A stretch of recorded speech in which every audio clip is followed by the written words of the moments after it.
view. Pero magsa-start muna ako dun sa ano, sa yung tawag dun, yung mga topics na nalilito kayo. So, hindi nyo like meron sa inyo siguro hindi napag-aralan yung modulo arithmetic or hindi hindi tinuro ng professor sa inyo, pero I think need nyo talaga to para sa midterms nyo kasi nga in my case kasi hindi din tinuro sa amin to, tapos putek biglang lumabas sa ano midterms exam. Yun pala kasi yung gumawa ng exam galing sa ibang department. So ayun, gusto ko lang ituro muna sa inyo itong modular arithmetic para hindi nyo madanas yung naranasan. So starting off, ano nga yung ano, yung modulo?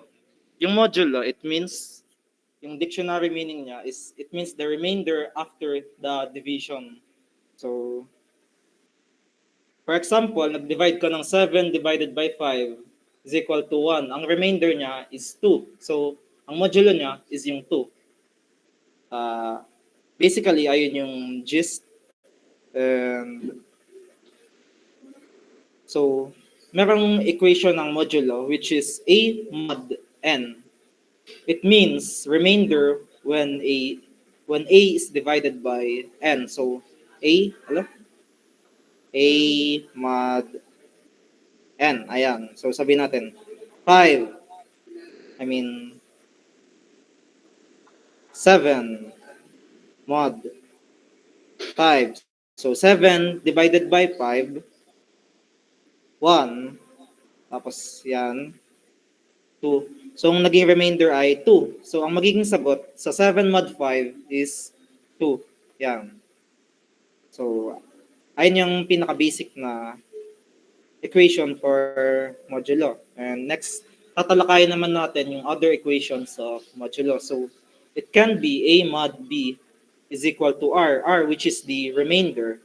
Pwede siya maging A is equal to B times Q, the product of B times Q plus R.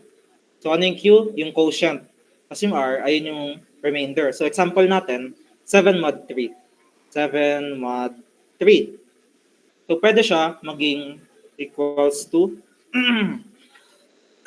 excuse is equal to 7 is equal to 3 times 2 plus 1. So, ano nga yung 3 times 2? 6 plus 1 is equal, ba't naging 7 to? 6 plus 1 is equal to 7. So, 1 yung remainder niya. Kasi nga, dinidivide natin yung 7 sa 3. And ang kakalabasan ng quotient na yan, 2. Pero may matitira pa din na remainder which is yung 1. So ayun yung magiging sagot ng 7 mod 3 is equal to 2. So, ayan. And let's look at the other examples, which is 10 mod 4. Yan, 10 mod 4. So, ang gagawin lang natin, gagawin natin A is equal to the product of B times Q plus R para mas magadali nating tingnan. Magiging 10 is equal to the product of 4 times 2 plus 2. Since may natirang plus 2, which is ito, yung naka-underline na number sa pinakakanan. Yan. Ayun yung sagot natin sa 10 modulo R. 10 modulo 4, sorry. And ito yung result yun 2. So what if yung nakalagay 4 mod 0, 4 modulo 0. Hindi mo naman pwedeng i-divide yung 4 sa 0. Kasi nga, undefined siya. Bawal siyang i-divide. So, 4 mod 0 is just undefined. Hindi siya pwede. So, ito naman. Nakinig kayong mabuti. Medyo nalito din ako sa part na to nung inaaral ko kahapon. And baka hindi ko ma-explain ng maayos. Pero I'll try to do my best to explain. Pero what if yung B is greater than A? Ano bang ibig sabihin nun? What if sabihin natin, tawag doon, what if nakalagay 4 mod 5? I-try natin ilagay sa equation na A is equal to the product of BQ plus R. Magiging 4 is equal to 5. Magiging, yung quotient magiging 0 plus 4. Bakit 4? Bakit 4 mod 4 is equal to 4? Tingnan natin sa division.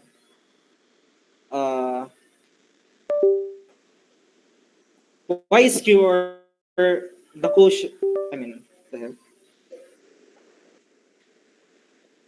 Wait lang. Why is the Q or the quotient 0? Ito, bakit siya 0? Because, bakit mali? Wait lang. Mali pala yung sulat ko. Ayan. Sabi natin, 4 mod 7 is equal to 4. So, ginawa natin A is equal to the product of BQ plus R. Magiging 4 is equal to 7 times 0 plus 4. Ayan. Mali yung sulat ko. Pero ayan, why is Q or the quotient 0? Bakit siya 0? Because 7 passed 0 times through 4. So like, hindi pa niya napapas, hindi pa siya like, hindi pa 7 times 1, hindi pa 7 times 2, hindi pa naaabot ng 4 yung 7. So 0 lang siya. 7 passed 0 times through 4. So every time na mas malaki yung B, which is ito, B sa A, ang magiging sagot niya is yung sarili niya, yung A mismo. May questions ba kayo? Parang gulo ng ano ko eh. Parang gulo. My God. Sige. Siguro naman na intindihan nyo. Like, pag mas mababa yung B sa A, which is ito, yung, yan.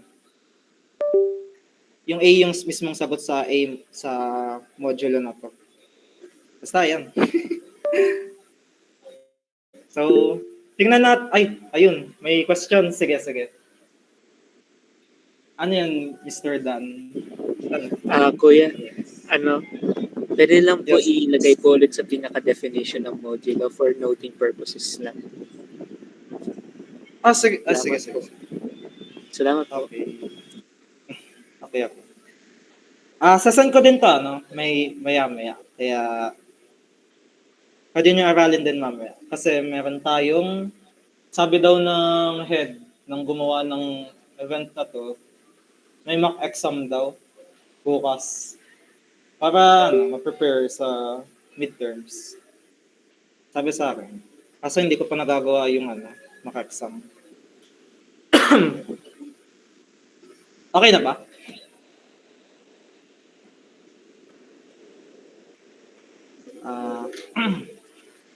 Ilagay ka din sa baba.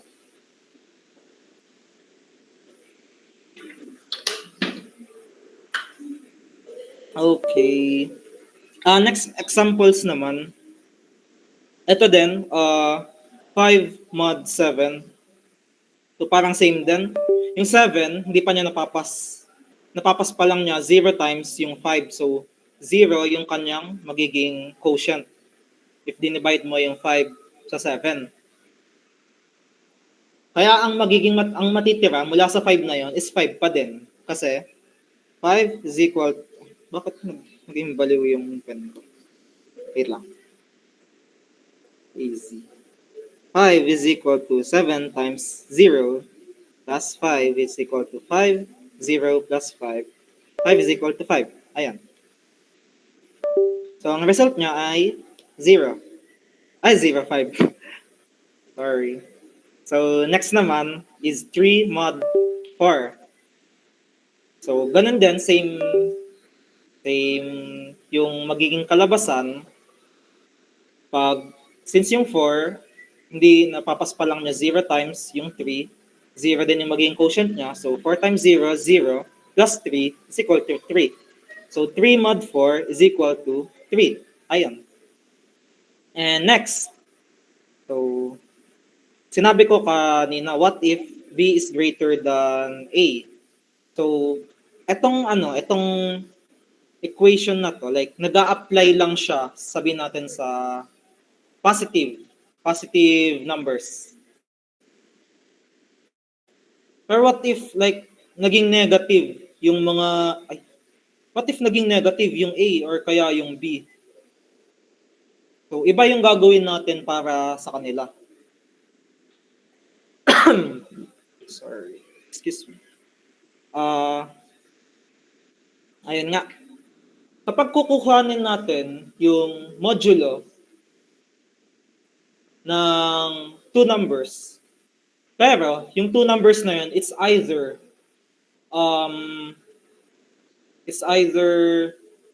less than 0, which is negative. Dapat, ang magiging remainder niya or yung modulo or yung result is greater than 0 dapat. Hindi dapat pwede maging negative yung remainder. So, ayun nga.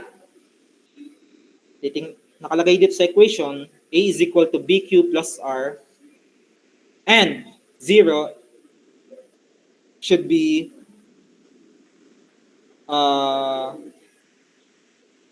greater than 0 should be less 0 should be less than or equal to the remainder and less than the absolute value of B or B ba yun? Basta ito na. Muli yung sulat ko. Yan. Yung remainder pala, dapat it's either 0 or positive, yung magiging kalabasan. So, inuulit ko, if A or if less than 0, yung A or B, dapat ang kanyang maging yung result ng modulo niya or yung remainder is gonna be 0 or positive. So, kumuha tayo ng examples dito. 7 mod 5. So, ang negative natin ay yung negative 7, which is yung A. And ang B naman natin is yung 5. So, ano yung kakalabasan niya? So, kukunin natin yung modulo niya gamit ng explanation na to. So, nakalagay, negative 7 is equal to 5, negative 2, plus 3. So, ayan. Try natin i-simplify.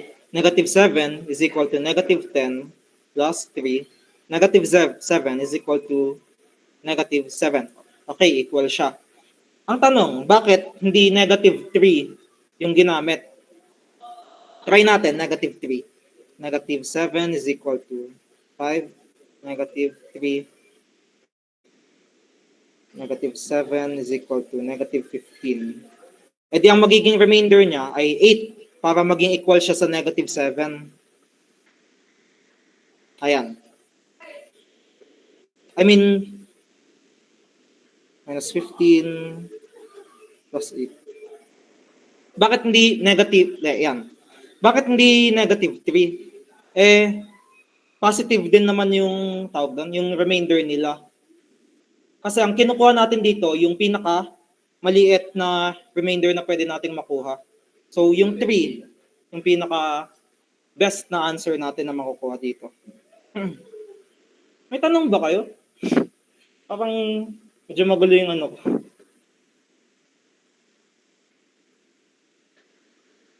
Mukhang wala naman. So, ayun. Kuha din tayo ng other example para sa quotient. So, what if naman, negative 1 yung nakalagay dito? What if negative 1? Pwede maging negative 6 siya, tapos maging negative 1 yung remainder. Bawal siya, kasi negative yung remainder niya.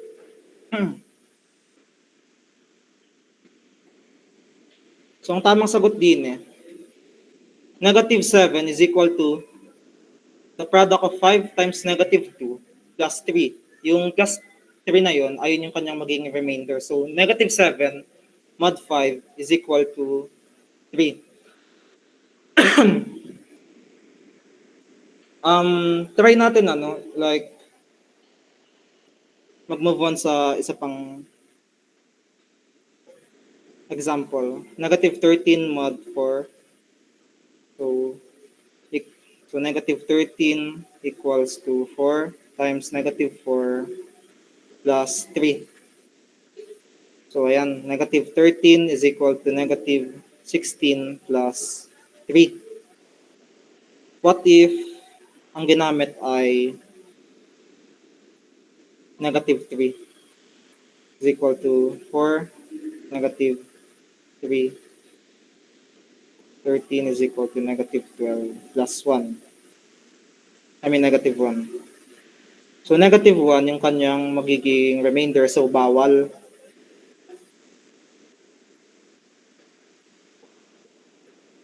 Paano naman kung 5? Negative 13 is equal to 4 times negative 5 plus 3 is equal to negative 13 is equal to negative 20.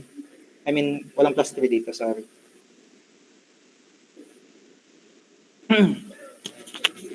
Maging negative 20 and ano dapat ang i-add natin para maging negative 13 to, di magiging plus 7. So, negative 13 is equal to negative 13. So, ito yung mga remainder natin na nakuha. Pero, yung pinakamaliit na modulo na nakuha natin is yung 3. So, sabihin natin, ito yung best answer na pwede na makuha natin. So, ayun. Tawag dun? Paano natin nakukuha yung sa equation na to, yung BQR? Actually, ano lang to eh. Trial and error para makakuha nung pinakamaliit na remainder na pwede natin makuha. So, since 3 yung pinakamaliit na remainder na pwede natin makuha, ayun yung sagot.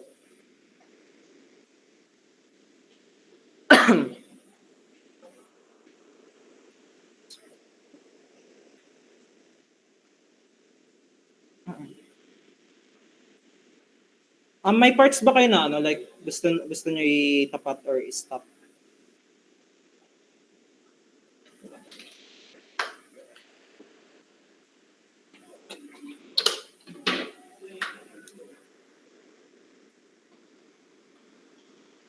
Okay, wala. So next naman, what if yung ano, sa A mod B,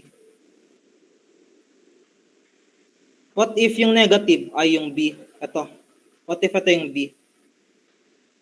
10 mod negative 4. So, iba naman yung gagawin dito. So, ilagay natin sa equation na A is equal to BQ plus R. So, A, which is 10, ito, is equal to B, which is negative 4. Tapos yung Q, which is yung quotient. So, sabihin natin, divide natin sa 4. 4, 9, 2, 8, 2. So, ito yung 2. 2. Kaso, negative ito. So, maging negative din to. So, ayan, negative 2. 10 is equal to negative 8. So, ang need natin i-add para pumunta sa, negative 4 times negative 2 pala is positive 8. So, like, yan, 8 plus 2. So, 2 yung idadagdag natin para ma-reach yung 10. Yes. So, 10 modulo negative 4 is equal to 2.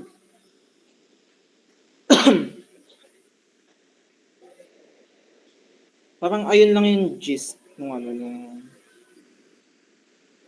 sa pagmamodulo. Iba-iba yung methods na ginagawa. Depende sa kung saang negative nakalagay or kung positive, negative, kung mas malaki ba. Ayun, may iba't ibang cases lang. And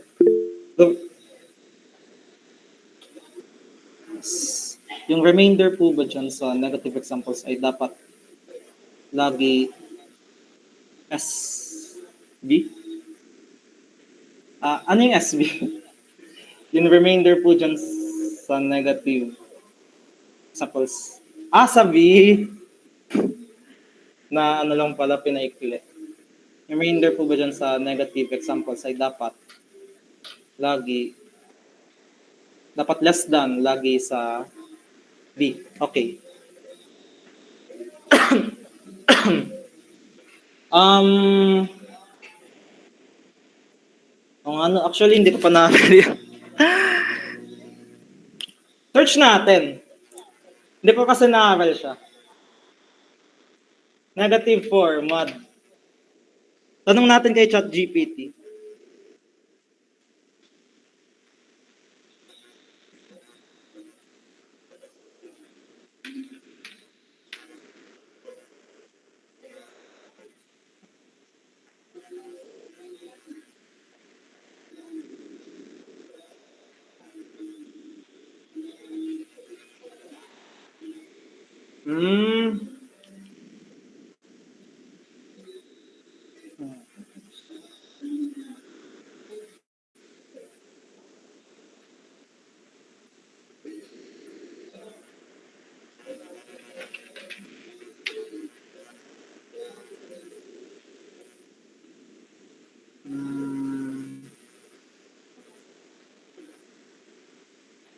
Parang same lang siya sa tawag doon.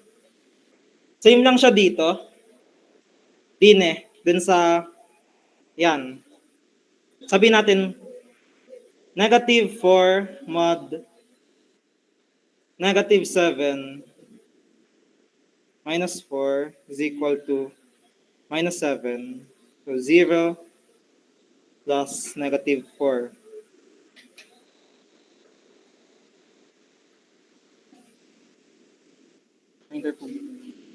Tama ba yung pinito?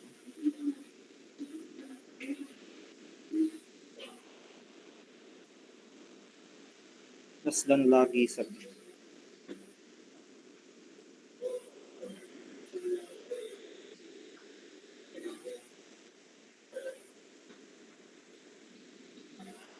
Remainder. Ngayon.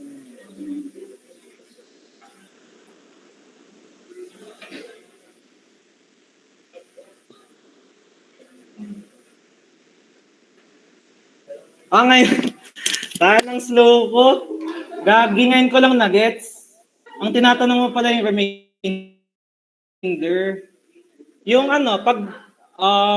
pag negative, yung remainder, pag negative yung A or yung B, dapat, tawag doon?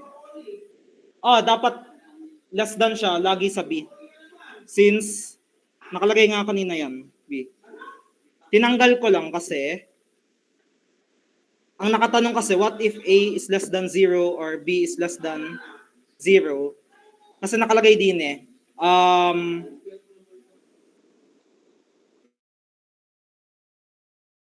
tawag doon? Meron din kasi A less than 0. Shit, naguguluhan na ako.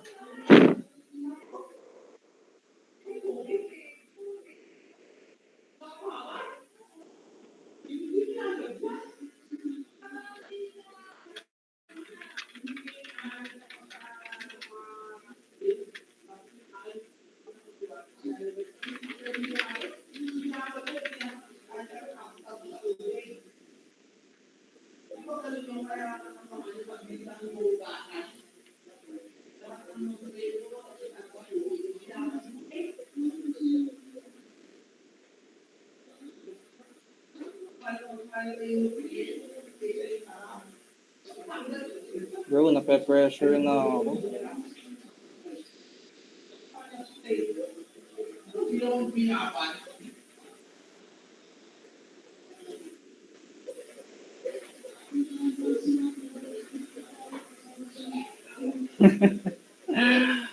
Hirap magtura. Wait lang guys. Sorry, hindi ko na-aral ng maayos. Hindi, tinanong ko na si ChatGPT about sa question mo. May example ako din -7 mod -4. Yan. So ilagay natin sa equation na A is equal to BQ plus R, which is -7 is equal to B, which is yung 4, -4 Tapos, so dapat para maging positive yung remainder and dapat ayun yung pinakamaliit na remainder na positive is ita-trial and error natin. Titingnan natin, negative 4 is to try natin 1. The negative 7 is equal to negative 4. So, ano dapat yung number pa na i-add para ma-reach yung negative 7 is magiging negative 3. So, bawal siya kasi negative 3 yung remainder. So, mag-move on tayo sa second na number, 2. So, negative 7 is equal to negative 4 times 2 is 8. Yan, negative 8. Ano dapat ang number na i-add natin para ma-reach yung negative 7 is positive 1. Yan. Yan. So, negative 7 is equal to 7. So, 1 ang magiging remainder. So, hindi necessarily pag negative, not necessarily na lagi mas mataas yung remainder sa B. Kaya, ayun. Ang sabi ni ChatGPT, sabi niya, ang remainder dapat ay 0 is less than or equal to the remainder, and the remainder should be less than the absolute value of B. So dapat sabihin absolute ng value ng B, absolute value ng 4 is 4. So dapat mas maging less than sa 4 yung remainder. Ayun. Ayun. Ilagay natin dito. Absolute value, absolute value ng B. Yan. Oh my God. Nagpasan din. Basta, ayun. Dapat, tatandaan nyo guys, dapat hindi lalagpas yung remainder. Or hindi Sorry, nubo ako. Nag-flurry kasi ako kanina. Basta, yung remainder, dapat hindi siya lalagpas ng B or hindi siya magiging equal ng B. So, ayun. Next naman, ayun. Meron pa lang example din yung negative 7 mod negative 4. So, ayan, pinapakita niya na negative 7 modulo of negative 4 is equal to 1. So, yung 1, dapat hindi siya lalagpas sa absolute value ng B, which is 4. So, ayan. So, what if yung A? Yung A ay 0. So, wala, ano lang. Ipagkit natin sa equation ng A is equal to BQ plus R. 0 pa din lalabas. 0 yung magiging remainder, so 0 siya. So what if 0 mod 0? Sinearch ko yan kahapon. Sabi ni Google, undefined daw siya kasi may 0.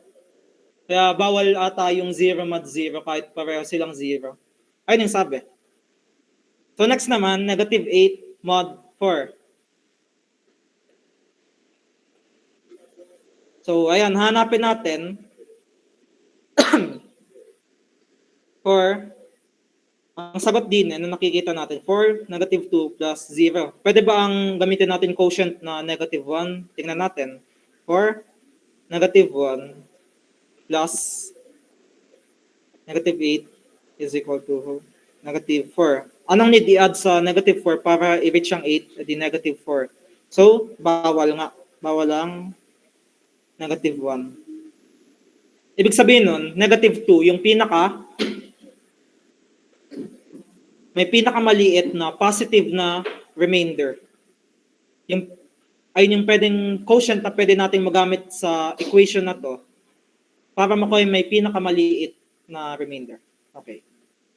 So next naman, ito yung congruence. I think dapat maintindihan nyo to since nakita ko din to sa exam nung nag-MMW ako nung first year. And like, wala talaga akong naintindihan doon kasi di naman tinuro sa amin eh. So, ayan nga. Ano ibig sabihin ba ng congruence? It states that two numbers are congruent if they give the same remainder when divided by a certain number. So, example, sabi natin, A is congruent to B mod N. So, ibig sabihin nito, nakalagay din sa notes, the remainder of A divided by N is equal sa B divided by N. So, if dinivide mo ang A sa N, dapat equal siya sa remainder ng B divided by N. Gets ba? Ayan. So,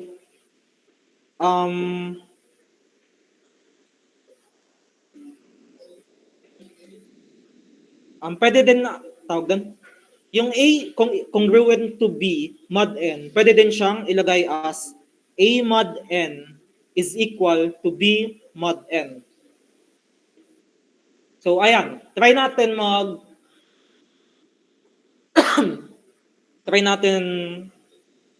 tumingin ng mga examples.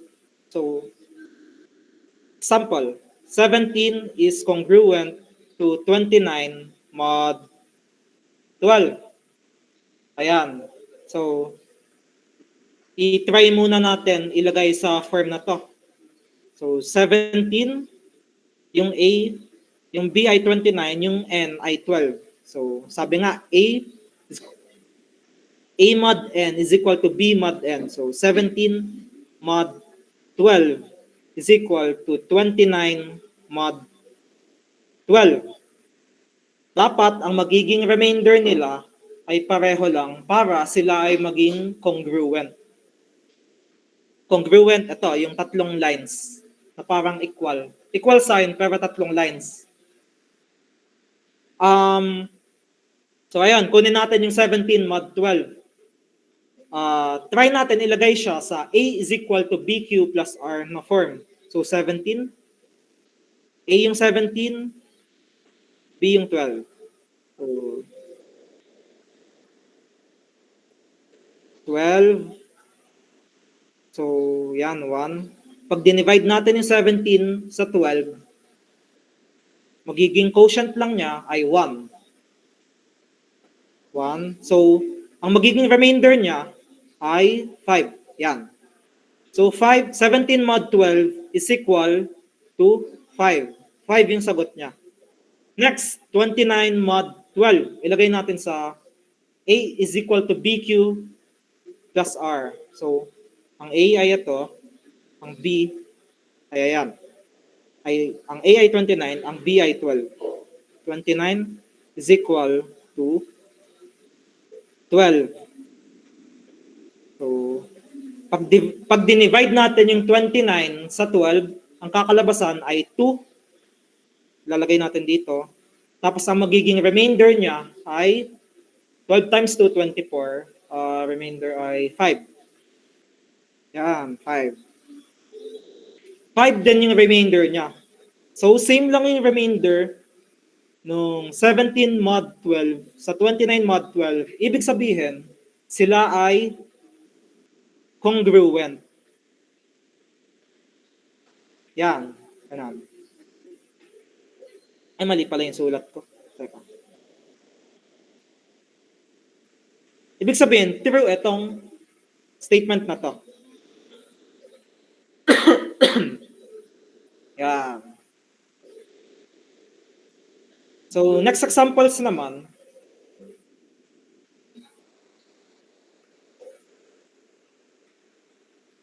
Ano kaya pwede dito? Yan. Ito. 5 is not congruent to 11 mod 4. So, equals siya sa 5 mod 4 is equal to 11 mod 4. So, unang-una muna sa lahat, kukunin muna natin yung modulo ng 5 mod 4. 5 mod 4 is equal to 5 is equal to,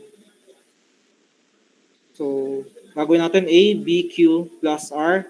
Yung Q nga pala ay yung quotient pag dinivide natin yung A pati yung B. Tapos yung R, yung magiging remainder pag dinivide natin yung A pati yung B. So 5 is equal to B, which is yung 4. Tapos yung Q, pag dinivide natin yung 5 at 4, ay 1. And yung R naman is yung remainder. Pag dinivide natin yung 5 at 4, ano ba ang remainder nun? 4 times 1, 4. At yung remainder ay 5, ay 1 pala. Yeah, 1. So 5 is equal to 4 plus 1. 5 is equal to 5.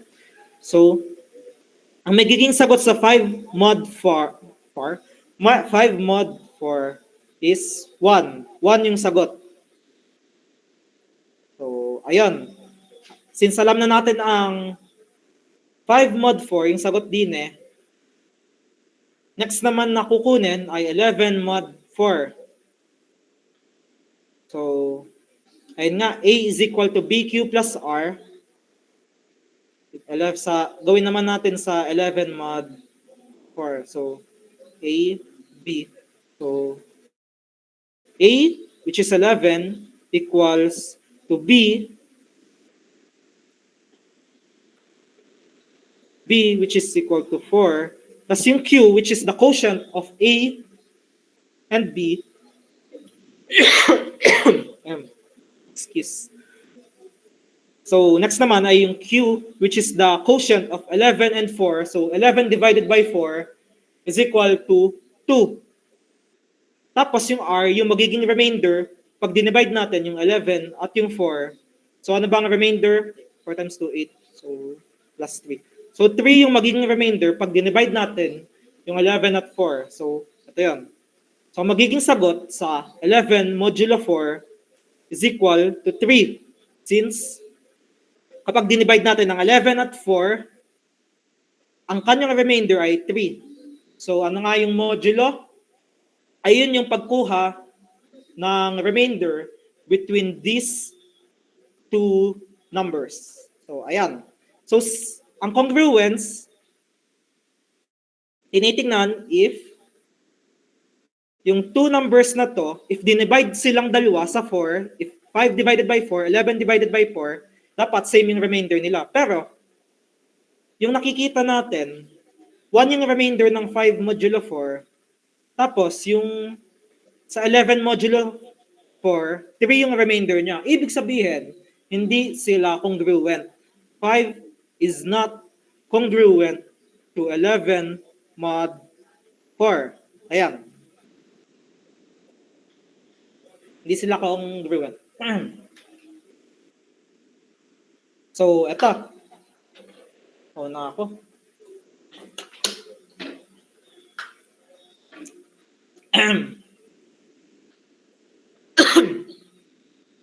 So, next naman, yung algebraic expressions in modular arithmetic. Medyo nalilito din ako dito nung una. Pero, may method naman para makuha yung modulo ng isang algebraic expression. So, sabihin natin, try ko sagutan. Sabihin natin, x,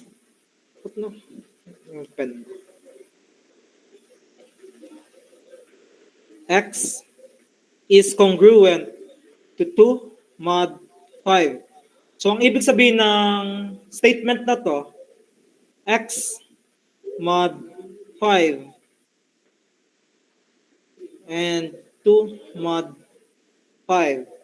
Ibig sabihin, ang remainder ng x divided by 5 ay equal sa remainder ng 2 divided by 5. So, ayan. So, nakalagay din find x squared plus 3x modulo 5. Ayan. Nakita ko yung sagot. Daya. Pero ayun. So, unang-una munang gagawin sa lahat. Tingnan ko na nga lang, nakalimutan ko na kung paano gawin. X mod 5 is congruent to congruent ba yan o equal? Equal dapat to. Equal. Is equal to 2 mod 5. Ayan. Kunin muna natin yung sagot dito. 2 mod 5. So, balikan natin yung yung lesson kanina. If mas malaki yung B sa A, ang magiging sagot ay yung A pa din. Kasi nga, 5 past 0 times 2. So, tingnan natin sa equation na A is equal to BQ plus R. A which is yung 2, 2, 5, yung 5 past 0 times yung 2, like 0 times niya na-pass yung 2. So, ayan. So, anong i-add natin para maging equal sila? E di 2. Kasi 0 yung kakalabasan nito. Ibig sabihin, 2 yung remainder. So, ayun nga. 2 mod 5 is equal to 2.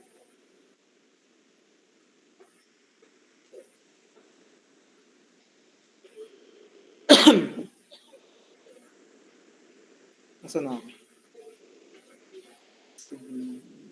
So, ayan. 2 mod 5 is equal to 2. So, para mahanap natin,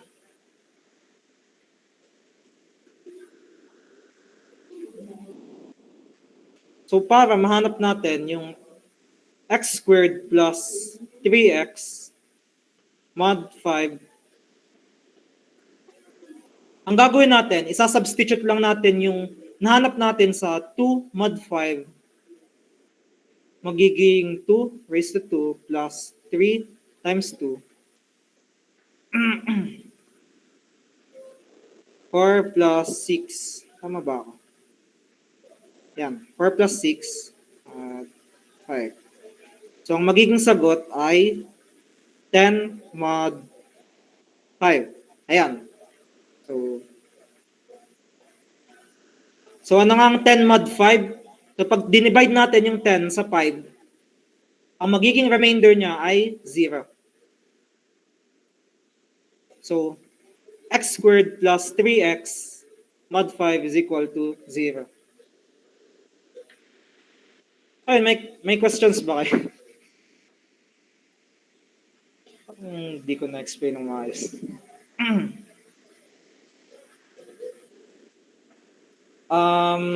Since wala nang question, try natin mag-move on sa binary operation. So sa binary operation, ang sabi nga dito, it is a process that contains two elements from a set to produce another elements from the same set. So example, meron tayong set na 0, 1, 2. Yan. Okay natin dito. Kapag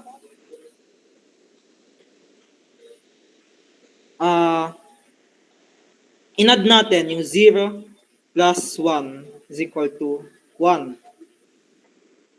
So, yung 1, nasa set ba siya? Okay, nasa set siya. Ito.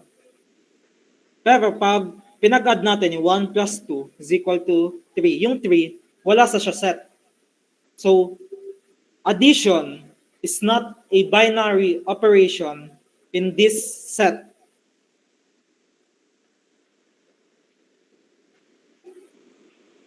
So, next naman. What if, ba't ko binabay? So, what if multiplication yung ginawa natin?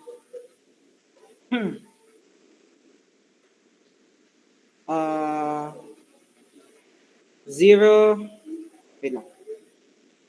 0 times 1 is equal to 0. So, nasa set ba siya? Ayun, nasa set. Tapos, 1 times 2 is equal to 2. So, nasa set din. So, 0 times 2 is equal to 0. Nasa set din siya. So, like, pag minultiply mo lahat ng elements sa isa't isa, tapos lahat ng result ay nasa set, ibig sabihin, siya ay isang binary operation. So, multiplication is a binary operation of this set. So, ayun yung ibig sabihin ng binary operation. Oh, na ako.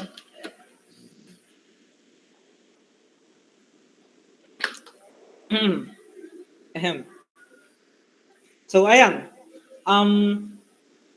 Discuss natin yung common symbols sa binary operation. Meron tayong addition, which is characterized by A plus B. Subtraction, bakit division to? Yan. Subtraction, which is A minus B. Tapos multiplication, which is characterized by A times B. Tapos division, which is A divided by B. Tapos meron tayo ditong special binary operation, which is para siyang like crosshair, parang sa sniper. Parang ito, yan, 0 plus. Tapos kapag naman, mamaya kayo di-discuss, yung special binary operations. So, ibig sabihin nga ng special binary operation na to, na addition is A plus B mod n. So, ibig sabihin, yung A, pag pinag-add mo yung A at B, tapos i-divide mo siya sa n, ang magiging sagot niya, yung remainder na makukuha mo doon sa division na yan. So, ano ba yung n? Yung n, I learned that n is the size of the set. So, sabihin natin, S is equal to 0, 1, 2. So, ilan ba yung nasa set? Edi, 3. So, ayan, addition. So, check natin if ang addition ba ay isang binary operation ng 0, 1, 2. So, since 1 plus 2 is equal to 3, 3 is not an element of the set S. So, ang addition ay hindi siya isang binary operation. Sa subtraction naman, kapag minus natin yung 0 minus 1, equal siya sa negative 1, which is not an element of the set S. So, hindi siya binary operation ng subtraction. Next naman, sa multiplication, 0 times 1 is equal to 0. So, ang 0 nga ay part ng set S. 1 times 2 is equal to 2. 2 is also an element of set S. And 0 times 2 is equal to 0, which is also an element of set S. So, lahat ng mga results na nakita nyo dito, nasa loob siya ng set na ito. Ibig sabihin, binary operation ang multiplication. So, sa division naman, since ang 1 divided by 0 ay undefined, hindi siya element ng set S. Nabasa ko din na ang division, hindi siya usually binary operation. Kasi nga, laging meron nagkaka-undefined, meron ding nagkaka-decimal point. Parang ayun.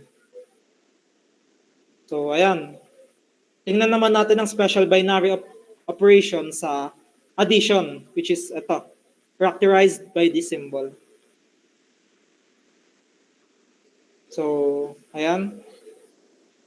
0 plus 1. So, since yung n is equal to 3, kasi tatlo yung nasa loob ng set. So, n is equal to 3. So, ang magiging equation is ito, a plus b mod n, a plus b mod 3. Dito sa, in this case, kasi tatlo nga sila sa set na yun. So, ayan. So, pag-a-add-add naman natin silang lahat. So, 0 plus 1 mod 3. So, what? So, ayan. 1 mod 3. So, ano nga ang 1 mod 3? E di, 1 lang siya. So, kasi, basta 1. Kasi nga, 1 is equal to 3, 0 plus 1. Kasi 3 plus 0 times the 1. So, ayan. 1 plus 2 is equal to 3 mod 3. Which is 3 mod 3 is equal to 0. Kasi pag dinivide mo ang 3 sa 3, ang magiging remainder niya ay 0. Next naman, i-add naman natin ng 0 plus 2. 0 plus 2 is 2. So 2 mod 3 is equal to 2. Kasi nga 2, 3. So 2 divided by 3, wala, 0 lang. Kasi 3 plus 0 times the number 2. So magiging decimal, magiging remainder lang niya ay 2. Ayan. So, 2 lang.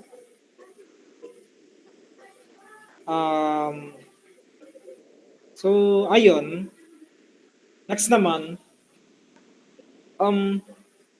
meron din other na binary operations, which is, ito,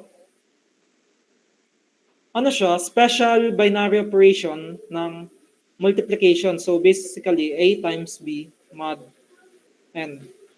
Para di-discuss ko na lang yung mamaya. Pati meron ding subtraction. Ito. Yan. So, K-list table.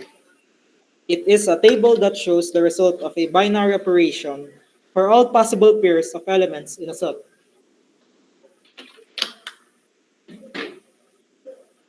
So, pinapakita niya yung results ng each pairs ng set. So, pinapakita niya ito yung 0 plus 1, 1 plus 2, 0 plus 1 mod 3, 1 plus 2 mod 3, 0 plus 2 mod 3. Lahat ng nasa set, pinapakita niya. So, for example, meron tayong set A which is equal to the set 0, 1, 2. Tapos sabihin natin yung AB is an element of A. So, A, special binary operation, addition, B, mod 3 is equal to A plus B, mod 3. So, ayun yun. Ay, dapat ganito pala. Yan. So, ayan. A special binary operation B is equal to A plus B mod 3. So, ayan. Ito yung sinasabing K-list table. Baka sa exam, pagawan kayo. Kasi, kasi nga, na-discuss na din sa inyo eh. Baka, ayun, just in case. Try nyo din gumawa in your free time. So, ayun. Unang-una muna sa lahat, sa paggawa ng K-list table, nakalagay din sa pinaka-corner yung sign, which is a special binary operation. Special binary command. Special binary operation of addition in modulo 3. So after that, after mo matapos yung ilagay yung nasa corner na to, ilalagay mo lahat ng elements sa set, which is ito, galing din 0, 1, 2. So ilalagay mo sa taas 0. Mabaliw yung pen ko. Crazy na. Wait lang. So, ayun. 0, 1, 2. Ilalagay natin sa pinakataas. So, sa side naman, ilalagay natin 0, 1, and 2 din. So, ayan. Start na natin ang pag-special operation. Special binary operation. So, dito muna, 0 plus 0, special binary operation, 0, is equal to 0. So, ano nga yung special binary operation? 0 plus 0 mod. Ilan yung set? Ilan yung nasa set A? Ibig sabihin, 3.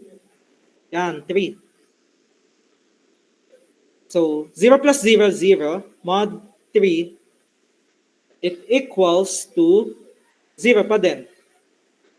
So, nakalagay sa ang sagot, 0 sa table. So, next naman, 1 special binary operation 0. 1 special binary operation 0. Ibig sabihin, 1 plus 0 mod 3. So, 1 mod 3 is equal to 1. So, 1 na yung sagot niya dito. So, ayun, pag dito mo 1 plus 1 equals to 1 plus 1 mod 3, which is 2 mod 3, which is 2. So, dito, sa pinaka-gitna na pinakababa, 2 plus 1 is equal to 3. At then, 2 plus 1 mod 3. So, ito, ang tinutukoy ko, dine, pati dito, ang magiging sagot niya ay equal to 3 mod 3. So, kapag dinivide natin ng 3 sa 3, ang magiging remainder niya ay 0. Which is dito yung pupunta yung sagot. Yan.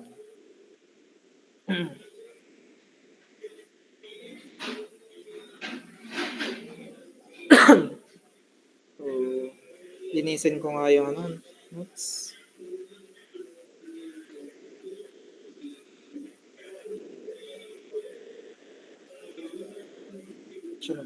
Yan. So, ang tanong, pwede ba gumawa ng K-list table sa addition, dine? Dine sa set na to. Pwede ba addition? Like addition lang, wala nang special binary operation. Like, pag-a-add din mo lang sila. Tatry natin. Unang-una muna, bago ka gumawa ng K-list table, titingnan mo muna kung yung results nung magiging sagot ng lahat ng pairs sa set ay nasa loob pa din ng set. Titingnan natin if siya ay ang addition ay isang binary operation sa 0, 1, 2. So, check natin 0 plus 1 is equal to 1. Nasa set siya. Ito. 1 plus 2 is equal to 3.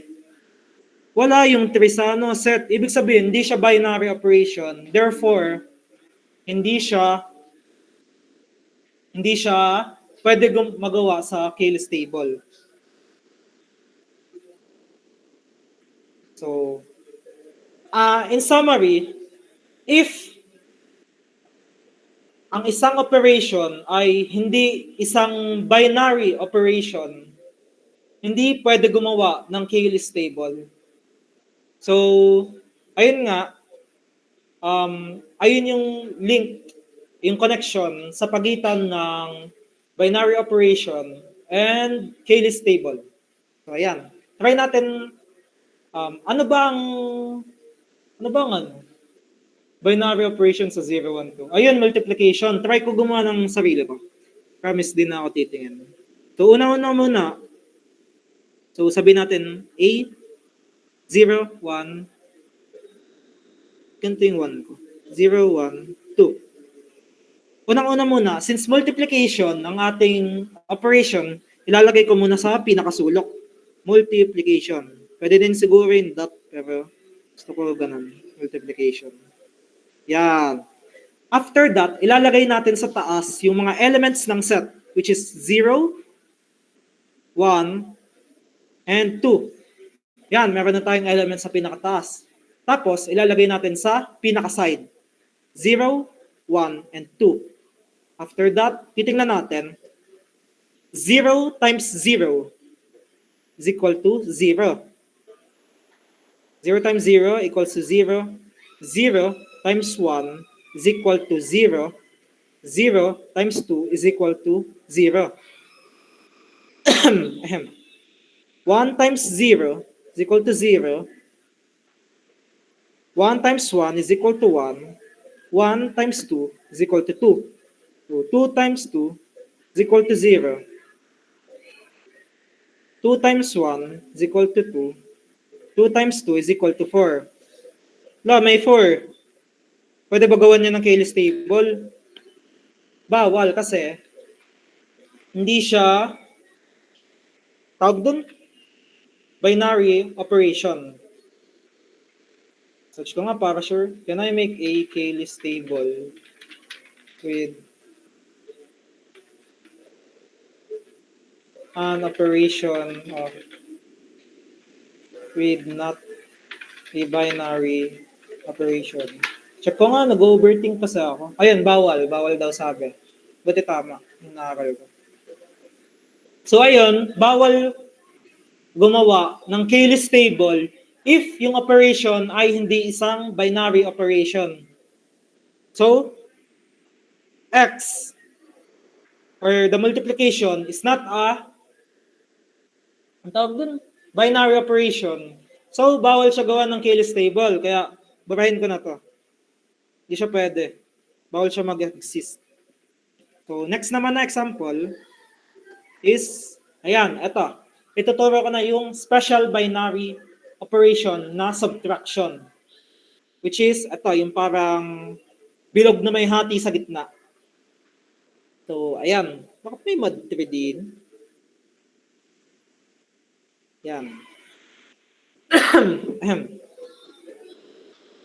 So, ayun nga. So, 0 minus 0 is equal to 0 mod 3 is equal the hell? 0 mod 3 equals to 0 pa din. So, 0 pa din yung sagot niya dito. Yan. So, 1 minus 0 mod 3 is equal to 1 mod 3 is equal to 1. Yan. So, paano naman ito? 2. Ito, 2. Minus 2. 0. Mod 3 pa din. Equal to 0. Bakit 1 minus 0? 1. Mali naman to. Wait lang. Babayin ko lahat to. After mali yung notes ko. Gets. Gets. So, ayan. So, ito naman. 0 minus 1. 0 minus 1. Mod 3. Negative 1 mod 3. So, balikan natin yung lesson natin kanina. What if may negative na A? So, ayan. Una muna, gawin natin A is equal to BQ. Q, which is yung quotient pag dinivide natin yung A at B. And yung remainder pag dinivide natin yung A at B. So, ano nga ang A? Negative 1 is equal to B. Negative 1 is equal to 3. So, ano bang mamultiply? Pwedeng i-multiply natin din para makuha yung remainder with the least positive na remainder. Ang guguluhan yung explanation. Wait.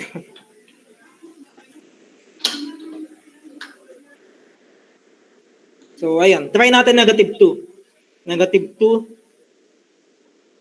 Negative 1. Ay, bakit? So, negative 1 is equal to negative 6. So, ano bang need natin i-add para ma-reach yung negative 1? Negative 6 plus 5. So, tama naman siguro to kasi positive. Pero, ito ba yung pinakamaliit na remainder na pwede natin makuha? Check natin. Try natin babaan yung quotient. So, to 3. Negative 1. Negative 1 is equal to negative 3. Ilan dapat ang i-add natin dito para ma-reach ilan dapat ang i-add natin sa negative 3 para ma-reach yung negative 1? E di, positive 2. Tapos na ako. So, positive 2. Mas maliit siya sa positive 5. So, ito yung magiging sagot natin. Positive 2. So, negative 1 modulo 3 is positive 2, which is, ito yung sagot. So, ayun. Next example naman, 0, negative 2, 0, negative 2, 0 minus 2, modulo 3, 3, tatlo, is equal to negative 2, mod 3. So, A, ito yung A, tapos yung 3 yung B. A is equal to BQ plus R. Negative 2 is equal to B, is equal to 3 times, ano ba pwede natin i-times dito? Siguro, sabi natin negative 1. So, negative 2 is equal to negative 3. So, ano dapat ang i-add natin sa negative 3 para ma-reach ang negative 2? Positive 1. So, ayun, siguro ito na yung pinakamalit na remainder na pwede natin makuha. So, positive 1 yung ilalagay natin sa sagot din sa 0 minus 2 is equal to 0 minus 2 modulo 3 is equal to 1. So, ayun nga, ulitin natin yung special binary operation of subtraction is characterized by A minus B modulo 3. So, nakalagay 0 minus 2 modulo 3. So, yung maging sagot, ilalagay natin din Kasi nakatapat yung 0 dito, kasi yung 2. So, dito siya babagsak. Linisin ko muna yung... Wait lang.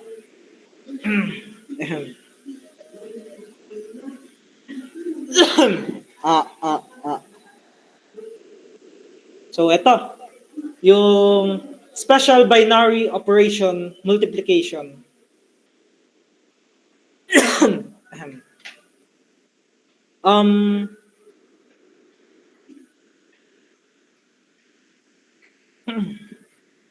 So, may mag-3 din. Mali yung sulat ko. So, A, special binary operation multiplication, B, is equal to A times B, the product of A times A and B, modulo 3. So, ayun, 0 times 0, modulo 3, is equal to 0. 1 times 0, modulo 3, is equal to 0 pa din. So, 2 times 0, modulo 3, 0 pa din. Puro 0 yung sagot. What if ito? 2 times 2 is equal to 1. Bakit 1?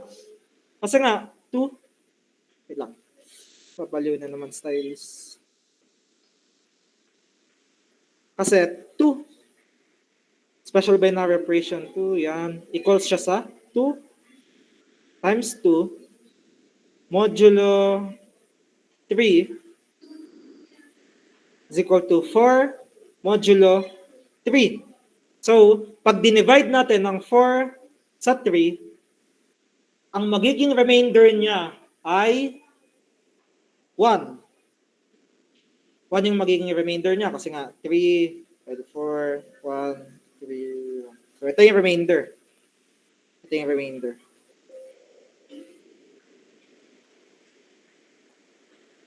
So, ayun lang.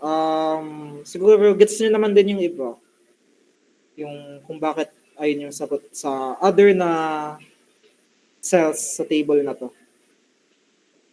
So, next. Bagong topic, which is logic. Logic is the study of correct reasoning it helps us determine whether statements or arguments are true, valid, or consistent. Ah, ah, ah. So meron tayong types of statement, which is the simple statement, it is raining. Isa lang siya, isang statement. Compound statement, it is raining and it is cold. So meron tayong nakalagay na and sa gitna. So ayan. Masasabi na natin compound lang isang statement kung meron tayong or compound statement din siya. So ito ang tawag sa kanila ay logical connectives. Nandito yung and, or, not, if, then, if and only if. So, medyo ito tandaan. Natandaan ko dati nung nag-exam ako. Ano daw yung ibig sabihin nito? Ibig sabihin nitong V. Nakalagay sa choices. And, letter A, and. B, or. C, not. D, if, then. Nasagot ko, and. Kaya, wala, pinagsisiyan ko. Hindi kasi ako nag-hakal nun. So, ayun. Hindi nyo ito matandaan. Ito. So, siguro para madali nyo matandaan. Ito, A, mukha siyang end, di ba? A, letter A, mukha end. Ayan. Tapos ito, hindi siya mukhang letter A, kaya or siya. Tapos ito, I, not. Tapos ito, if the arrow. And yung dalawang arrow na pointed on opposite sides is if and only if. So, ayun. We will further discuss it maya-maya pa. So, formality. Formality is structured reasoning using rules and symbols instead of informal language. So, ito. Meron tayong mga labels, which is it is raining, characterized by the letter P, and Q, which is characterized by, the ground is wet, which is characterized by Q. So, pag nakalagay P, tas arrow Q, if it is raining, then the ground is wet. Hindi ba alam nyo na to? Parang tinuro nyo na. Tinuro na ng professor nyo. So, ayun. Review na lang muna natin. So, ang tawag sa end, other na name ng end ay conjunction. Conjunction yung tawag sa kanya. Nagiging true lang siya if both P and Q is true. If P I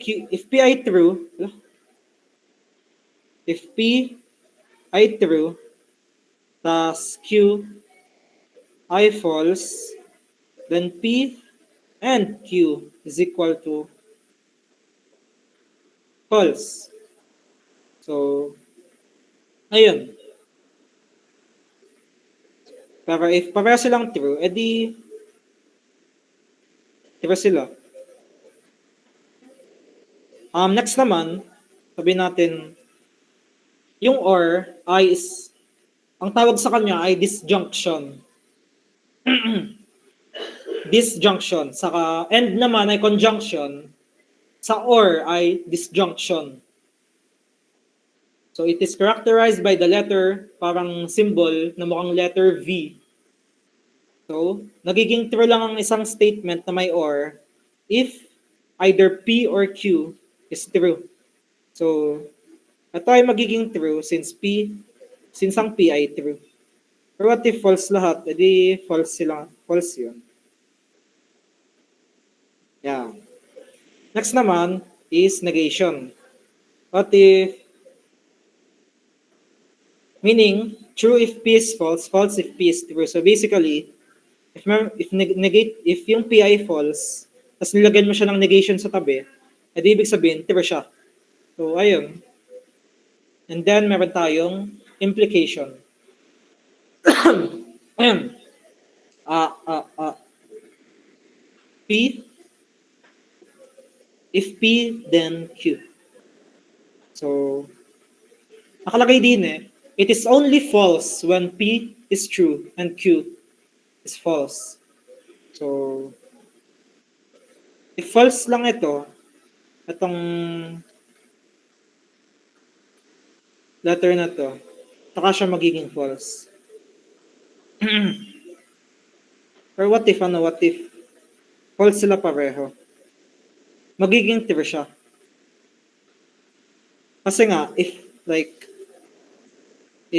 binaliktad mo, sabihin natin, sabi na, kuha akong example. It is not raining. The ground is not wet. So, and if then, so ayan. So, sabihin natin, ang P, it is raining. It is raining. Ito, tingnan nyo. Ito. It is raining. Ito yung P. Tapos yung Q, the ground is wet. So, kapag ang ginawa natin ay P,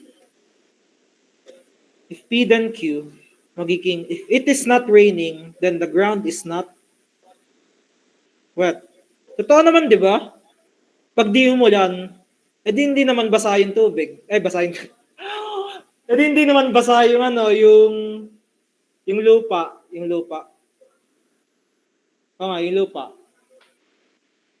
Ayun, totoo. Ibig sabihin, totoo yung yung statement na to. If hindi umulan, hindi basa yung lupa. Totoo siya. Pero, kapag sinabi nating then the ground is wet if P. So, wait lang.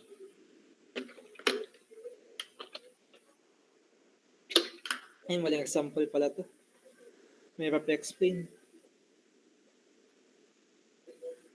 What the hell?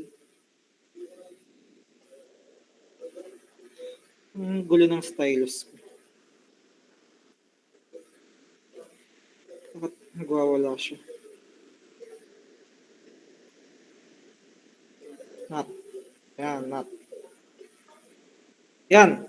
So, what if tawag doon?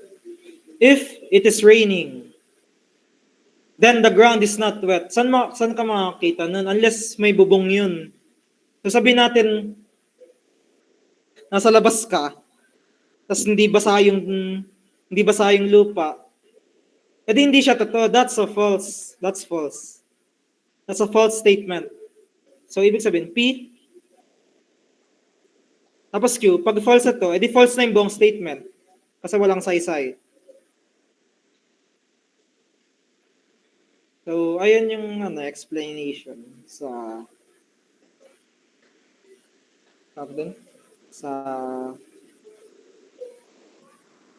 if and then, sa if then. Ang tawag nga pala dito sa if then, sa araw na to ay implication.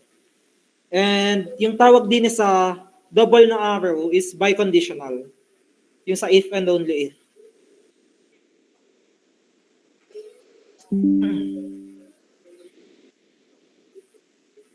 So yan, biconditional. True when both statements have the same truth value sa if and if. So yan, P, Q. Try nga natin gumawa ng example. Huwag na. Mamaya na lang. Mag-move on muna tayo, madami pa kasing lesson. Mas baka maguluhan yung explanation. So yan, truth table. So nakalagay din yung lahat ng combinations. If yung P ay true, yung Q ay false, or yung P ay true, and yung Q ay true. Lahat ng mga combination na makikita natin, nakalagay na din eh. So, nilagay ko din eh lahat ng implication, biconditional, conjunction, and disjunction. So, mag-start muna tayo sa negation since mukhang ayun yung pinaka-basic. So, if yung P ay true, then pag may negation sa P, magiging false siya. So, kapag naman yung P ay false, magiging true siya sa negation. So, basic lang naman yun. And what if sa P, if P then Q, di na eh. So, tandaan natin yung sinabi ko kanina. Nagiging false lang ang isang statement if Q is false. So, if true ang P, tapos true din ang Q, edi true din yung P. If P, then Q. Pero if true yung P, tapos false yung Q, edi false na yung implication ng P sa Q.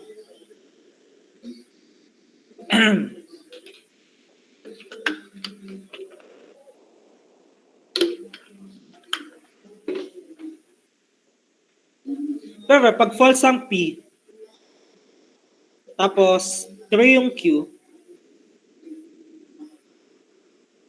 true pa din yung Q, true pa din yung implication. Pero pag false sila pareho, true pa din sila. So, ayun. Sa malaga siguro kung tatandaan nyo to. Tawag doon. Yung professor nyo nga pala si Sir Israel. Like, ang dami niyang technical na like mga technical na questions. So, I advise na like detailed yung pag-aaral nyo. If gusto nyong makakuha ng mataas na score. Nung nag-exam kasi ako sa kanya, puro ganito yung mga exam, like, P, tapos yung Q, mga ganyan-ganan. Or mga symbol, tapos may mga element. Putek. Ay, nasunog yung utak ko sa exam. Like, for sure, hindi ko makakover lahat yung yung ilalagay sa exam ni Sir. Hindi kasi ako well-versed sa mga ganun, mga symbol. Hindi ko sure kung ma-explain ko ng maayos, kaya in-explain ko lang sa inyo muna yung mga hindi nyo pa nagigets masyado.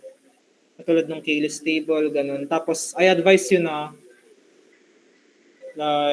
mag-aral kayo in detail dun sa mga topics na yun. So, ayun lang. Mag-continue na natin. So, ayun. Next naman is yung biconditional. So, sa biconditional, nagiging true lang siya if same yung P and Q. If same yung dalawang, ano ba tawag mo sa P? Dalawang symbol, sabi lang symbol na lang yan. Dalawang statements. Statements. So, if pareho silang T, true. Pero pag magkaiba sila, if true yung P, if false yung Q, then false sila. If false naman yung P, true naman yung Q, false pa din. Dapat magkapareho sila para maging true sa biconditional. So, ayun. Ito, sa conjunction naman, which is ito, P and Q. Kita nyo, yung mukhang letter A, parang end.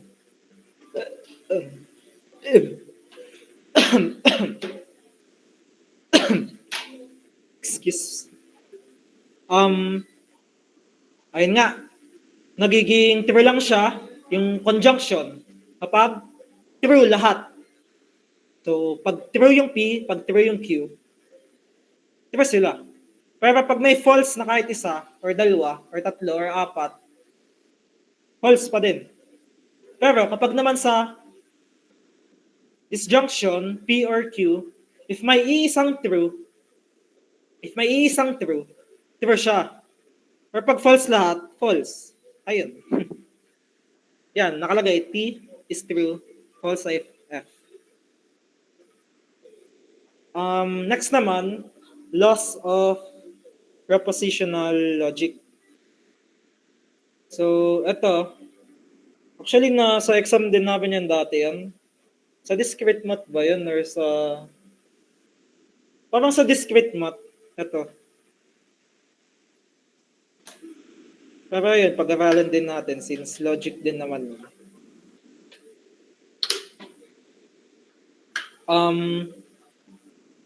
So, ayan. Explain ko to. So, meron tayong law of identity. Bakit P and T is congruent to P? So, ibig sabihin, nakadepende kay P kung anong magiging kalabasan niya. What if yung P ay false? Ibig sabihin, siya ay magiging false. Pero, if siya ay naging true, if P ay naging true, ibig sabihin, siya ay magiging true. So, ang law na ito ay nakadepende sa P. Identity, ayun yung tawag sa kanya. Pero naman, so, P or F is congruent to P. So, ibig sabihin, nakadepende yung magiging kalabasan ng statement na to, if magiging either true or false, nakadepende siya sa P. So, if naging false ang P, false or false, ibig sabihin, false yung magiging kalabasan. Pero pag yung P ay naging true, so sabi nga, pag may isang true sa disjunction, true na lahat. So, ibig sabihin, true na siya. So, ayun yung identity property ng statement na ito. Next naman is domination. So, ayan. So, pagkakaintindi ko sa domination, nado-dominate siya ng mga nakalagay na true or false. So, like, wala silang pake kung ano si P. Wala silang pake. Dinodominate nila kung anong magiging result ng statement na yon. So, example, P or true, T is congruent to T. So, sabi nga, if may sa disjunction, which is yung or yung V na symbol, kapag may isang T, magiging true. Pag may isang true na yung kalabasan ng lahat. True yung magiging result nila. Congruent sila sa true. So, domination, kasi wala siyang pake kay P. Like, wala siyang pake. Yung sagot ko ay magiging ako. Like siya, magiging true lang siya. Wala siyang pake kung ano ka man. Walang pake kung false ka man or true.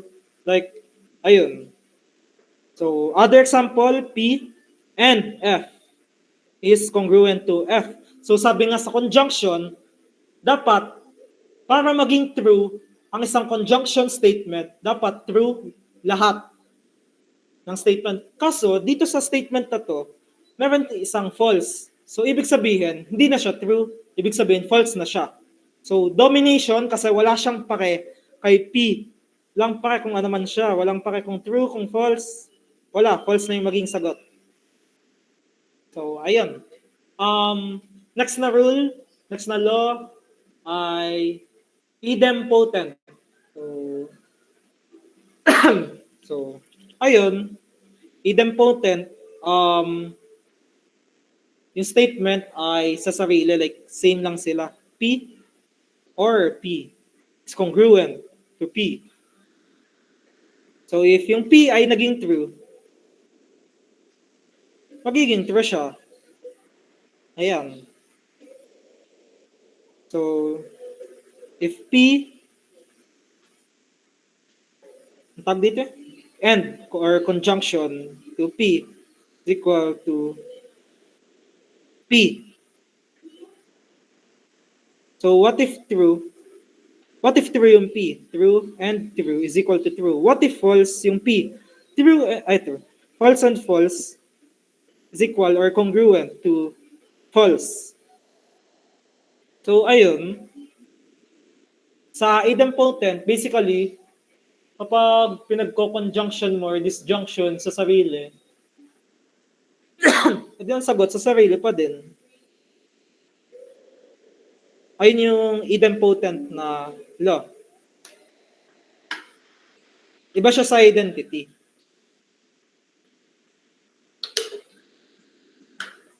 Basically, ang idempotent, kapag nilagyan natin ang logical connective, ang ibig sabihin nga ng logical connective and or logical connective na and or sa sa sarili ay sa sarili yung magiging sagot pa din. So ito, next law ay double negation. So double negation, yan, double negation. P is equal to or congruent to P. So ano nga ba yun, ano? So, parang isipin natin minus minus. Negative times negative is equal to positive. Parang ngayon lang, madali lang maintindihan. Next naman is commutative property. So ito, PQ is congruent to Q, P. So ayan, parang nag-switch places lang sila. Madali lang naman, like pag switch mo lang sila. Basta tama yung magiging sign and yung position na pinag-switch. Sabihin natin, ito. For example, P, Q, and R. So, gawa-gawa ko lang yan. Sabihin natin. So, pwede natin gawin para maging commutative is R, P, or Q. R and P or Q. So, ito, pumunta siya dito. Si R. Tapos ito, pumunta din eh. So, ayun. Pwede din natin gawin din eh, para maging commutative ay Q, P, and R. So, like, nag-switch lang sila din eh, in place.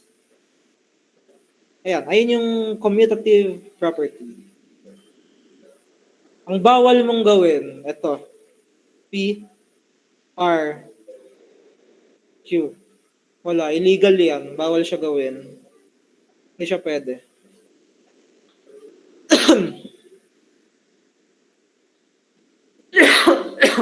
Excuse me. Sakit. Next naman ay, 17 minutes na lang. Ito pang kalahati. So, ayun, associative. So, basic lang naman. Parang napag-aralan na natin sa elementary siya. So, P, R. So, ayun, parang pinag-move lang niya yung parenthesis, hindi ba? If makikita nyo. Dine. Pinag-move lang niya yung parenthesis. Parang bawal niyong gawin kapag magkaiba. Babaliw na naman yung stylus ko. P, Q, R, this one. Bawal niyong gawin to. P, Q, R. Yan. Ito yung bawal niyong gawin. Kasi magkaiba sila ng sign. Magkaiba sila ng logical connective. So, next naman is distributive property.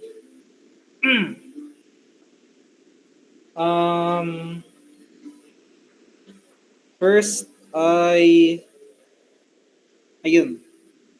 So, nakalagay nga din P, Q, R is congruent to P, Q, bakit ang sulat? P, Q, I mean, P, Q, P, R. So, ayan.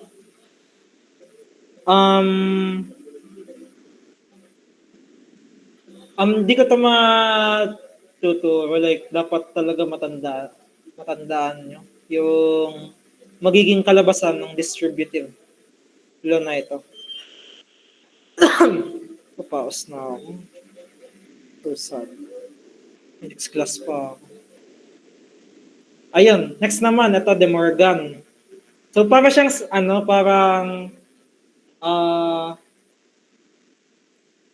parang alam niyo yun, sa greater than, less than. So, ito.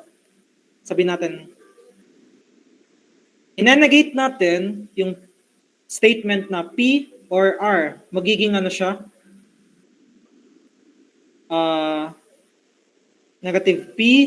Tapos, yung sign na ito, tatandaan nyo, yung sign na ito yung De Morgan's law, babaliktad siya. Magiging end. Siyan. Parang ganito, parang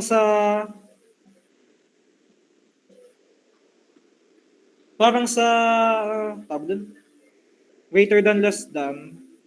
Yan. Kapag simplify, pag yung negative, ililipat nyo sa kabila, magbabaliktad, di ba? X negative 2. Parang ayun lang, ayun yung gist ng De Morgan's law. Next is negation. Ayan.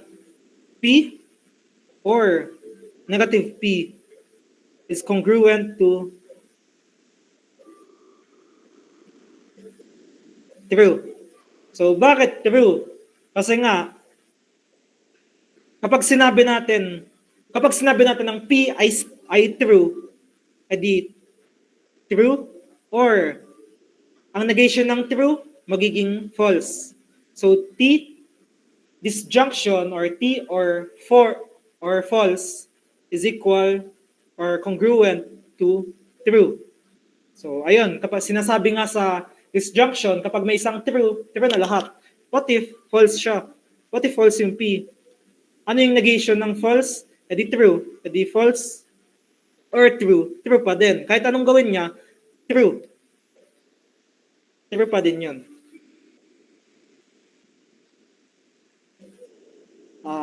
What if and P and negative P is congruent or equal to false.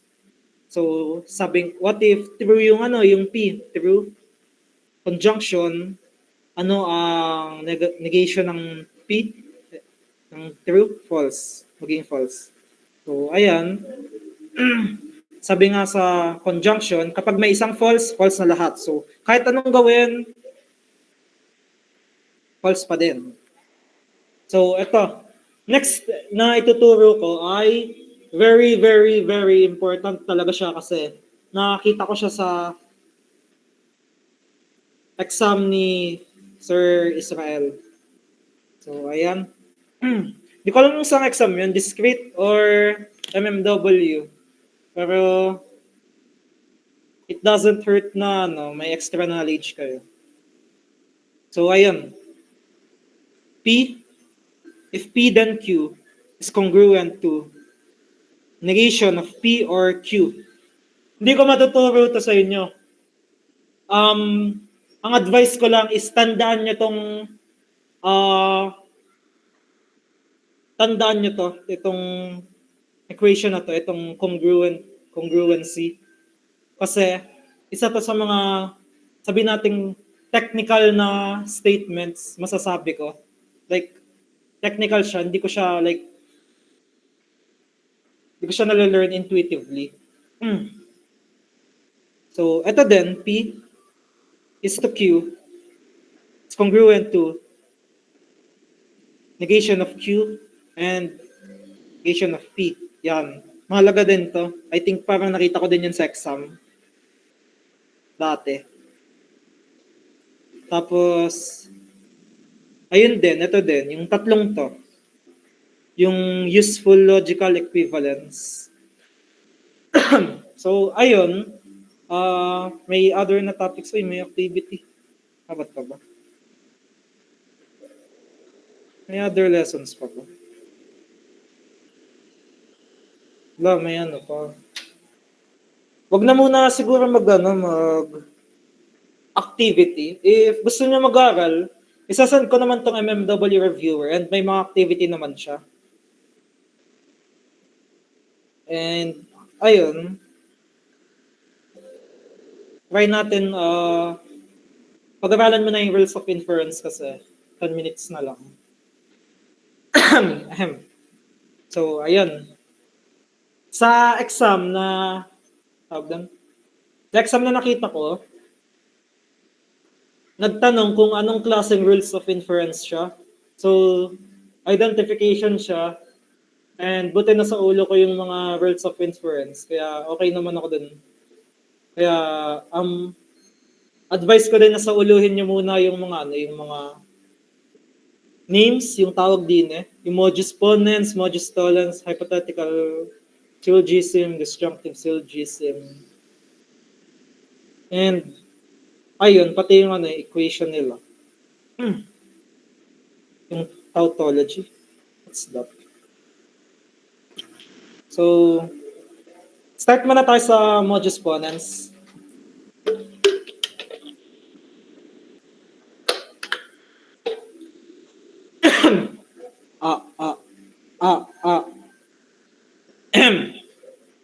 So, ayan.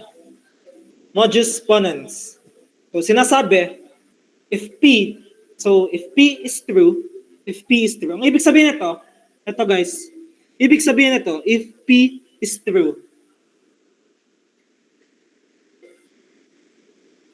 sinasabi niya ang P ay true. So, if P is true, then Q is true.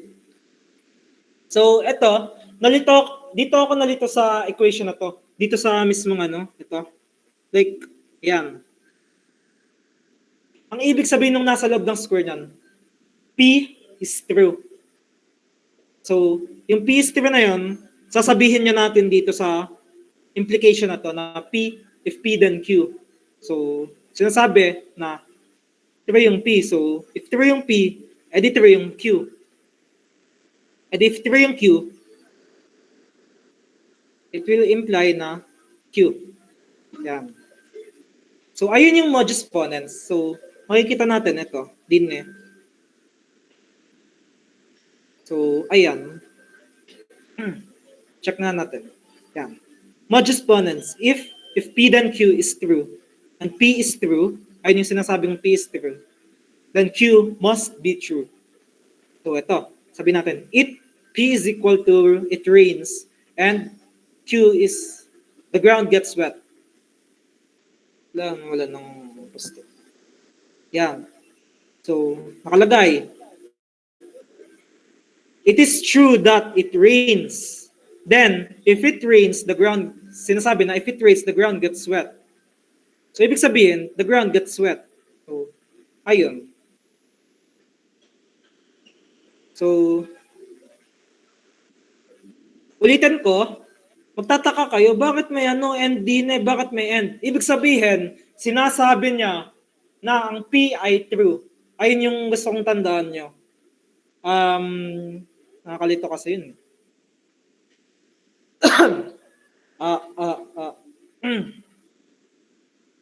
Next is modus tollens. Sinasabi, if not Q is true, ibig sabihin, if Q is false, sinasabi niya, bakit if Q is false? Kasi may negation yung Q. Ibig sabihin, ng negation ng Q ay false. If Q is false, then nakalagay sa ating implication, if P then Q, Tapos ang Q ay false, ibig sabihin, false yung P. So, nakalagay dito sa modus tollens, if, excuse, umiyak na ako. If P then Q is true, and Q is false, then P is false. So, sabihin nga natin, ang P ay it rains, ang Q, the ground gets wet. So, sasabihin natin, the ground is dry. The ground is dry. Bakit the ground is dry? Ayun kasi yung negation ng Q. Ano ba yung Q? The ground gets wet. Anong kabaliktaran ng the ground gets wet? The ground is dry. So, tuyo. So, nakalagay din if it rains, the ground gets wet. What if tuyo yung ground? E di ibig sabihin, hindi umulan. So, it is not raining. Ibig sabihin, negation P ang magiging sagot. Next. Oh my God. Sama ng piyok. Next. Hypothetical syllogism.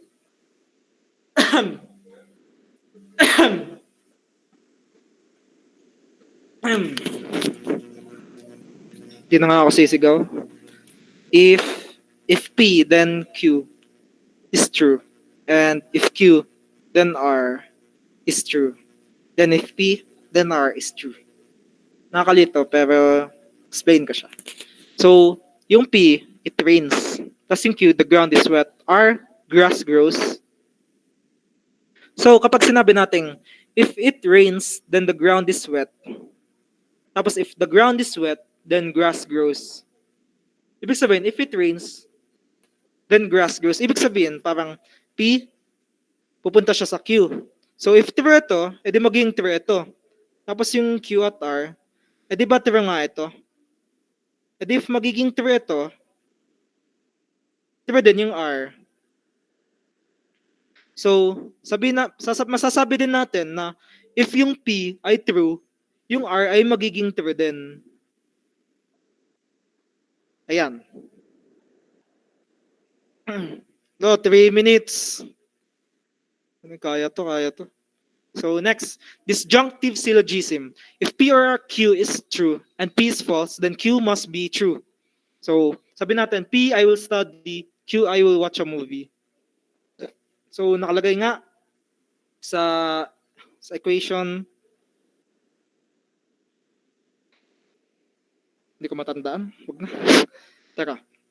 So, I will study or watch a movie. Ayun. I will study or watch a movie. Pero kapag sinabi mo, I will not study, then, manonood ako ng movie. Kasi nga, kapag P, Q, tapos sinabi mong, oh my God, baliw pa yung stylus ko. Kapag sinabi mo, not P, hindi mo gagawin yung P, what if, wait lang, sorry. What if true ito? Tapos, nagugulan ako, wait lang. So, ayan. Sabi natin, yung P, I will study, Q, I will watch a movie. Kapag sinabi natin, I will not study, matitira na lang, I will watch a movie, which is yung Q. Bakit? Kasi, kapag ito, naging false, tapos ito, ay Q. So, asan yun? Ibig sabihin, ang magiging sagot ay Q pa din. Nakalito yung explanation. 1 minute. Basta, kapag sinabi na P or Q, tapos sinabi na negative P, then, ang matitira ay Q. So, ayun lang. Oh my God. Nakakalito yung explanation. Next naman. Conjunction rule. If P is true and Q is true, then P and Q is true. So, Parang end lang to eh. Parang end. So, if true yung P, if true yung Q, then Q, true yung P and Q. So basically, conjunction. Tinawag siyang conjunction rule. So, next simplification, nakalagay, if P and Q is true, then P is true. So, P and Q is true. So, paano so anong tawag din sa sa logical connective na to? Ang tawag sa kanya ay disjunction or end. Naging true lang siya if true sa lahat. So, ibig sabihin, ang P ay true or Q ay true. Lait na. Tapusan ko lang. So, sa addition, if P is true, then P or Q is true. So, example natin, it is raining, it is cold. So, kapag sinabing true, ang it is raining, then true na lahat yung it is raining or it is cold. Kasi nga, kapag sinabi natin, kapag true na ang isa sa kanila, true na lahat. So, kapag sinabi nating naulan, edi true na lahat. Pero kapag sinabi nating it is cold, edi true na lahat din. Pero kapag wala, false na siya. Next naman ay P, Q, P, R is equal to Q, R. So, sabi natin, P, I will eat a pasta. Tapos yung Q, I will eat a pizza. Sa Q, I will eat pasta. R is, I will drink soda.